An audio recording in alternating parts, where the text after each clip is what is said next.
Baxtiyor aka, bizaga kelganingizda og'ir holatda pristup bilan keldingiz. Buklab engashib va bundan necha yil avval operatsiya qildirganingiz? 2 yil bo'ldi operatsiya qilganimga. 2 yil oldin umurtqaga operatsiya qilgansiz, endi traditsion kesib turib, shishlar bilan qilishgan. Xo'p, operatsiyadan keyin yaxshi yurganlar, kelgan taqdir taqozosi bilan yana o'sha joydan qayta kirib chiqqan, MRT qilganlarida shamollatdimmi, o'sha joydan og'riq bo'ldi. Shamollashdan sabab bo'lishi mumkin, noto'g'ri harakatdan ham bo'lishi mumkin. O'sha joyda qayta kirib chiqqan. Kelganingizda holatingiz ancha og'ir edi. Rezorbsiya muolajasini 10 ya'ni bir kursgacha qildik. Kelganingizdagi holat bilan hozirgi holatingizni o'zingiz bir qisqacha o'zingiz tilingizda tushuntirib bersam bo'ladi. Endi kelganimizda bundan oldin ko'p joyga bordim, vrachlarga, doktorga bordim. Ko'p davolandik, ko'p meni grejam kattaroq bo'lgan, boshqacha bo'lgan, ko'p foyda ko'rmadim. Uyda ancha yotib qoldim, oilada yotib qoldim. Faqat yotardim, hojatga ham, boshqa narsaga ham bir qadam yura olmasdim. Oxiri tanlab doktorlarni Instagramdan boshqa joydan tanlab sizga kelishga qaror qildim va bu yoqqa kelib taksida ham zo'rg'a yetib kelganman. To'r bukilib, zo'rg'a kirib lechinalarni oldim. Shu lazerlarga qiziqib keldim, ko'rsatgan lazer, hamma zamonaviy texnikalarga qiziqib keldim. O'shalarni oldim. O'sha olgan kunim qaytib ketdim, og'riq kuchaydi sal. Ertasi kuni tursam, yengiz 180 gradusga o'zgargan. Shu joyga kelib to'g'ri qildim dedim. Birinchi kundan bilindi, Xudoga shukr. Alhamdulillah.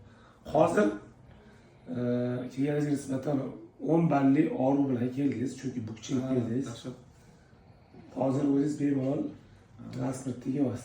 O'zim avtobusda ketib bemalol yuribman. Hammasi yaxshi, Xudoga shukr. Sizga, jamoangizga katta rahmat. Endi bitta narsa aytmoqchiman, endi tavsiya emas. Endi agar menga o'xshaganlar ko'p varaqlimiz, ko'p doktorga borganmiz, kimga borishda ikkilanib qolamiz. O'shaning uchun aytgan bo'lar, menga o'xshab qiynalib yotganlar bo'lsa, hech bo'lmasa bitta kursga 1 soat vaqt ajratib kelsa, o'sha bitta muolaja bilinar ekan sizda. O'zingizcha xulosa chiqarsa bo'ladi. Ha, shunaqa. Bitta muolaja ertangi kuni.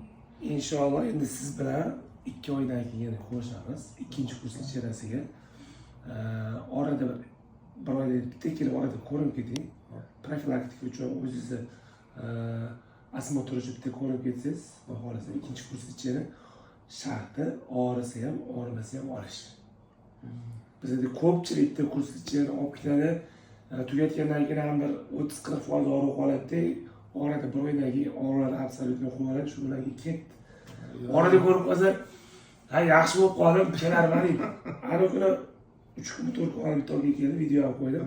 21 mm greja bilan kelgan edi. 3 yil oldin bitta kurs ichida olgan. Bitta kurs ichida zo'r bo'lib qo'ygan. Kecha o'rtog'i bilan kelib masaj olib ketdi. Og'ir kelishim kerak edi. O'shadan keyin bezovta qilmay men ham kelmadim deyapti-da. Lekin unaqa bo'lish kerak emas. Konkretni odam o'zini sog'lig'iga e'tibor berib, o'zini sog'lig'ini yaxshi ko'radigan odam oxirigacha qilsa, inshaalloh rezultati yaxshi bo'ladi. Bizga faqat sababchimiz xolos, shifo albatta Allohdan. Biz shu oxirgi zamonaviy uskunlarni qo'yib, sabablarni qilib, lichini qo'yamiz. Alloh shu sababli shifosini beryapti.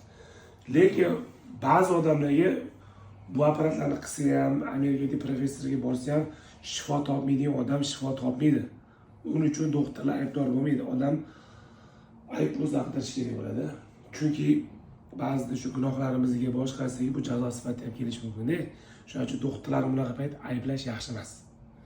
Tuzalmaydigan odam Amerikada eng zo'r professorga borsa ham tuzalmaydi. Agar Alloh shifo bersa, kimdir ko'tib, "Bak" desa, javob olaveradi, qo'pol ketganda. Shunaqa narsa. Lekin sabablarini mukammal qilib, yaxshilab qilsa, xudo xolasa, natija shunga yarasha bo'ladi. Birinchi o'rinda albatta ixlos, undan keyin odamda ishonch.